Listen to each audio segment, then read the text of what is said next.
Então vamos lá. Vamos pensar agora com relação a linfonodos, que foi o que alguém perguntou também aí na aula, né? Acho que foi você, né, que perguntou. Então, linfonodos. Quais são, primeiro, no modo B, quais são os parâmetros que a gente utiliza para caracterizar ultrassonograficamente o linfonodo? Tamanho, ok. Tamanho é um. Só que a gente tem um porém, né? Eu falo sempre que tamanho é o calcanhar de Aquiles do ultrassonografista veterinário. Então, com relação a tamanho, o linfonodo ou os linfonodos, de uma forma geral, variam pra caramba. Com o porte, com a idade, com a espécie, né? Então, surgiu um estudo que correlaciona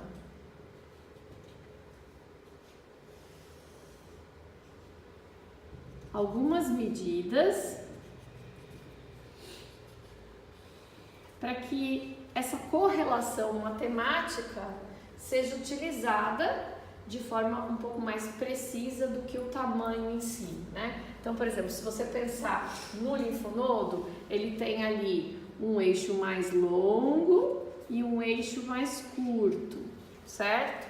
Comprimento e a altura num plano longitudinal, por exemplo.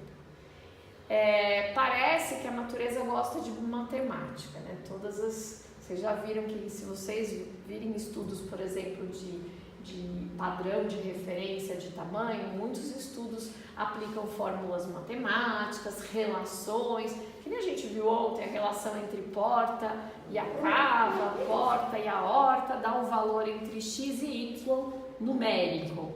Então, existe também um valor numérico, uma relação entre o eixo curto e o eixo longo de qualquer linfonodo. E chegou-se à conclusão de que essa relação ela é sempre menor ou igual a meio. E lembre que, embora a gente esteja fazendo medidas aqui, a unidade de medida sobre unidade de medida dá um número absoluto, sem medida nenhuma, tá bem? Bom, outro parâmetro qual que é? Quando você olha o linfonodo, se fala, olha aí, tem cara de bonzinho ou tem cara de ser do mal? Ecogenicidade e textura. Ecogenicidade e textura.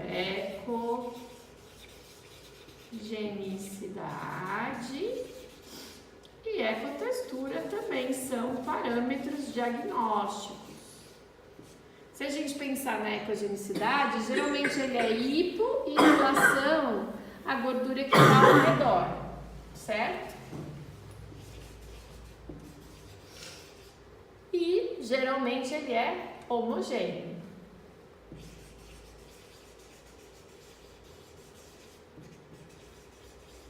Qual mais parâmetro a gente usa? Tem mais dois. Formato.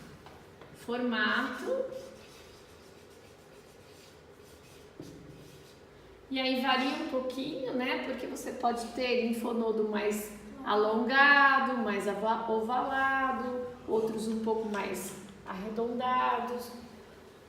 Desculpe. E mais um outro parâmetro. E as margens do linfonodo.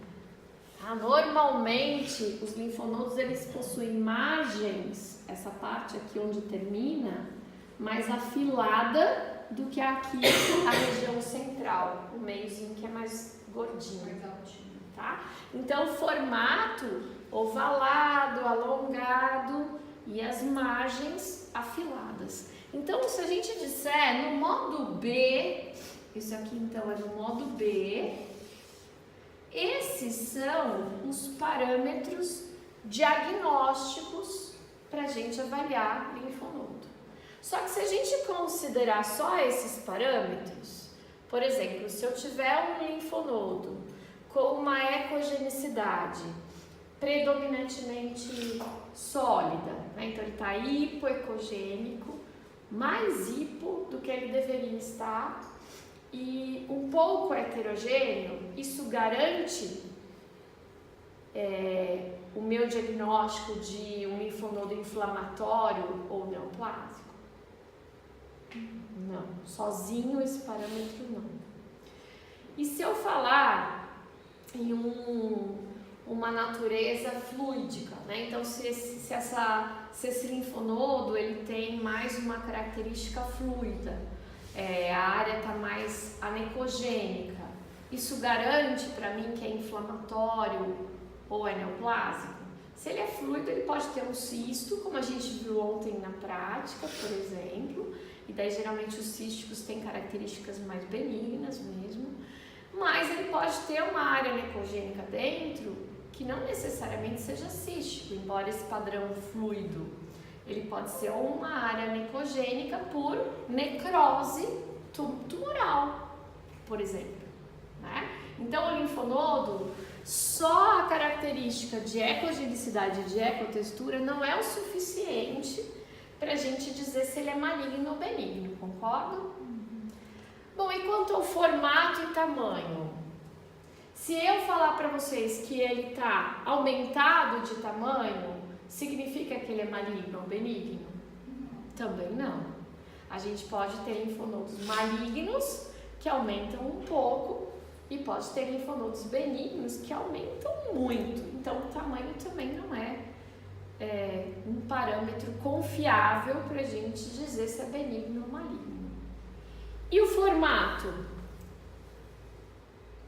Também é a mesma coisa, né? Se a gente parar para pensar, se você tiver um processo inflamatório muito crônico, por exemplo, aqueles de pele, inflamatório infeccioso, um flegmão, esse linfonodo, os linfonodos que drenam aquela região que está inflamada, infeccionada, eles vão ficar extremamente aumentados e às vezes até de formato aberrante.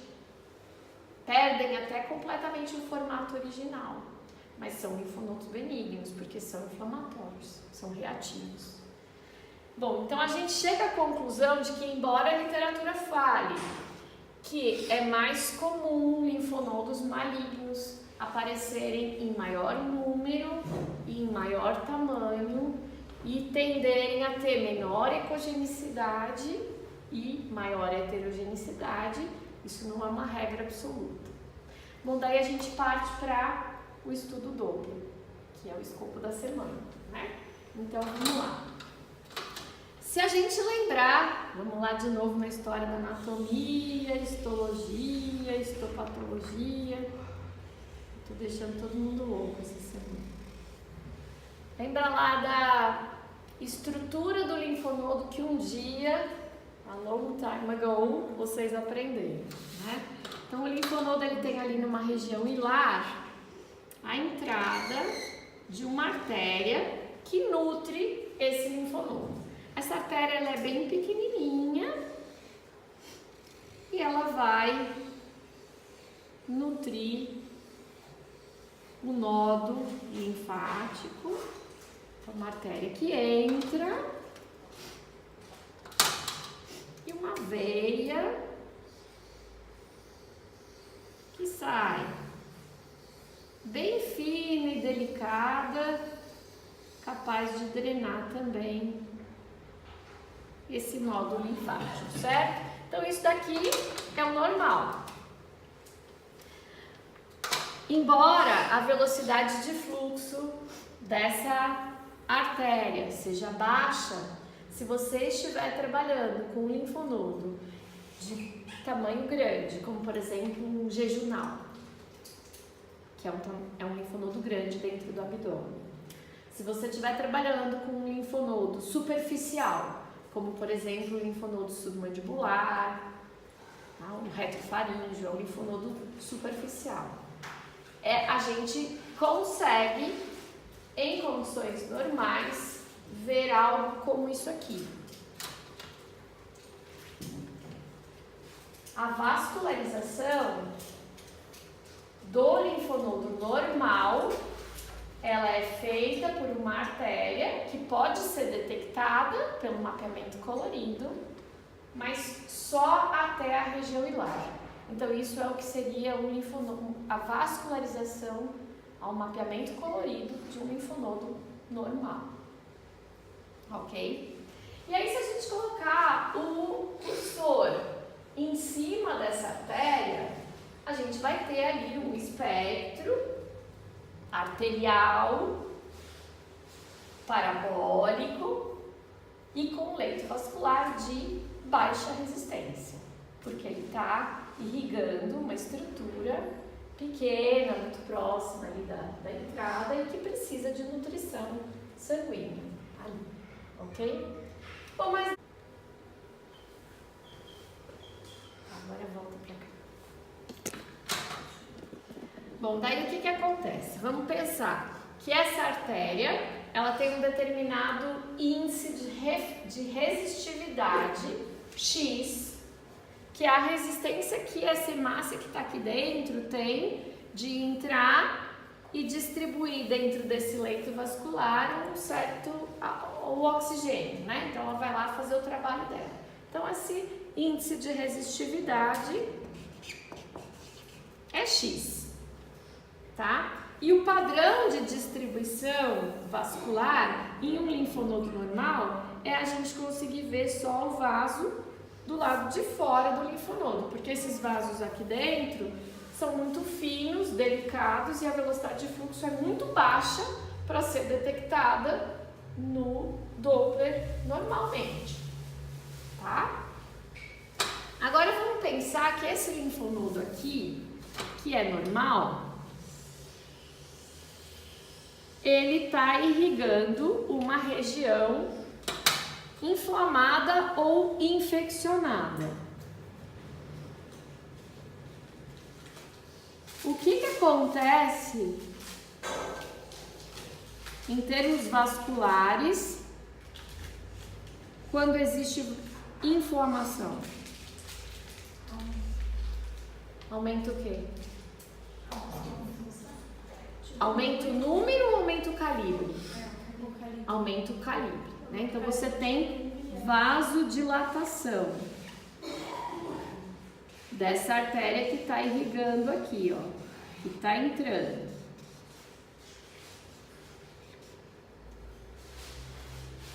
Então, se a gente pensar o padrão de distribuição vascular de um linfonodo normal e de um linfonodo inflamado,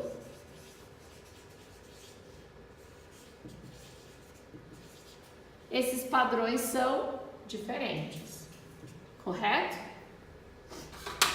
Aí continua tendo lá a veia. Tem um problema com essa caneta azul, né?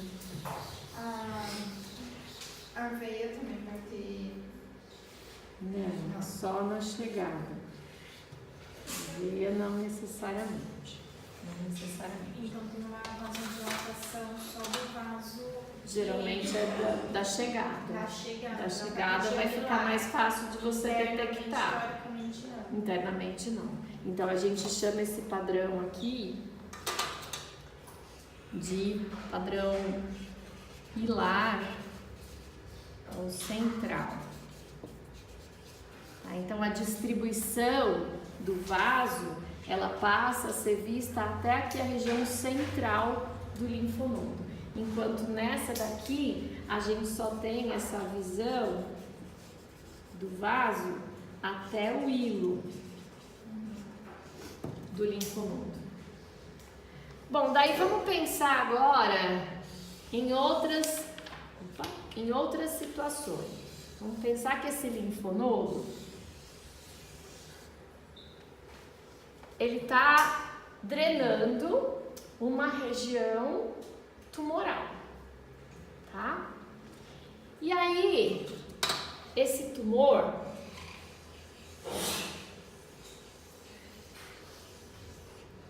acabou que saiu uma célulazinha muito danada de lá do tumor.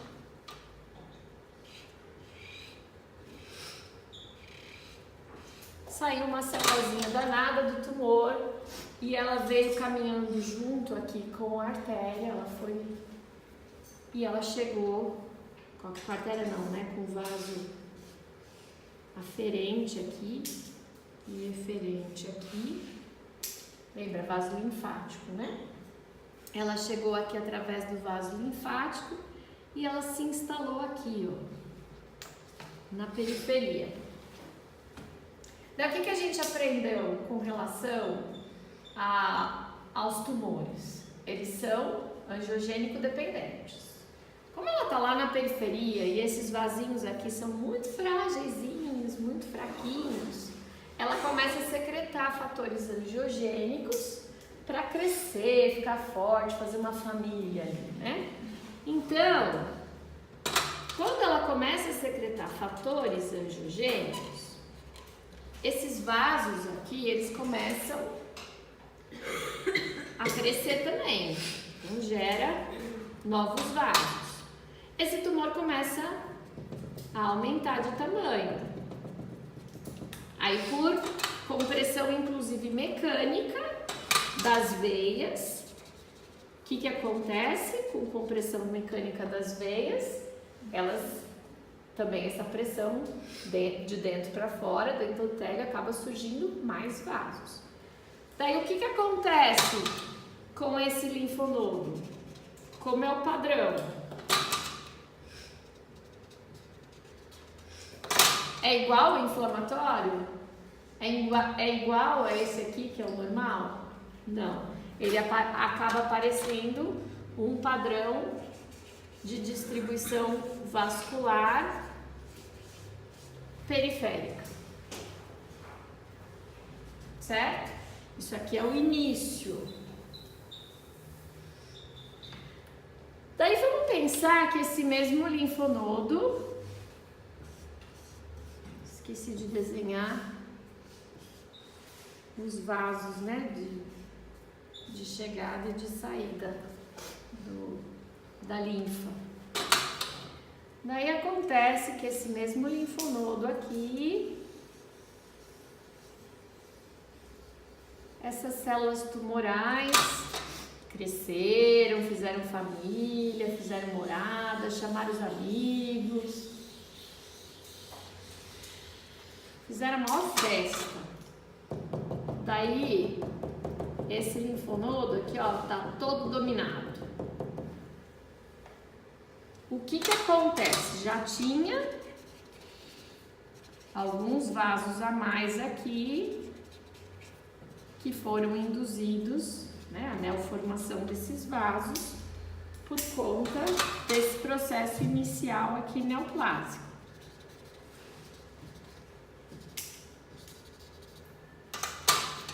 E como exige uma nutrição maior e como todo o processo neoplásico vem acompanhado também de um processo inflamatório,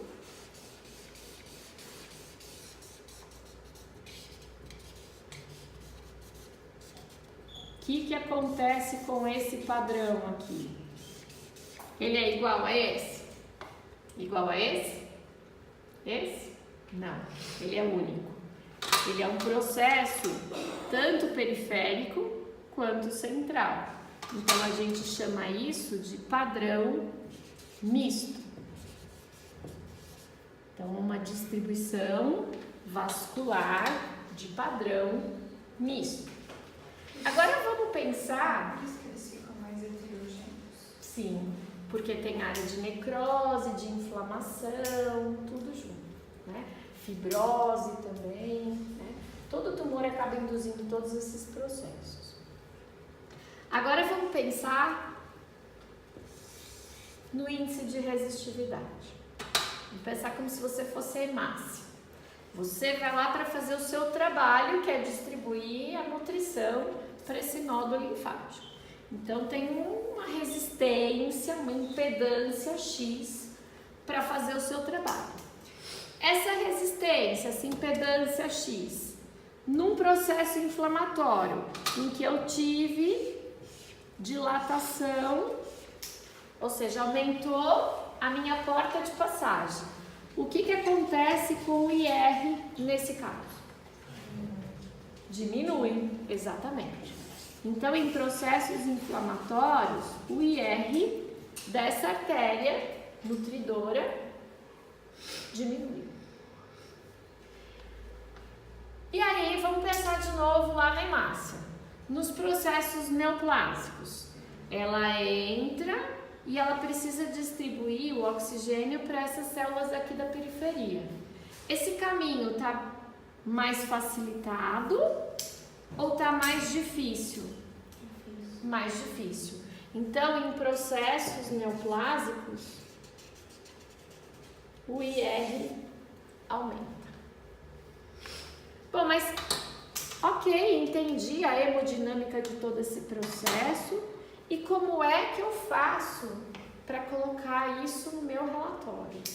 Eu vou colocar exatamente isso, eu vou colocar os meus parâmetros de avaliação ao modo B, o formato, a margem, o tamanho, quanto está medindo de comprimento e de altura no plano longitudinal. Eu vou colocar a ecogenicidade, a ecotextura e vou descrever que há um mapeamento Doppler colorido e pulsado.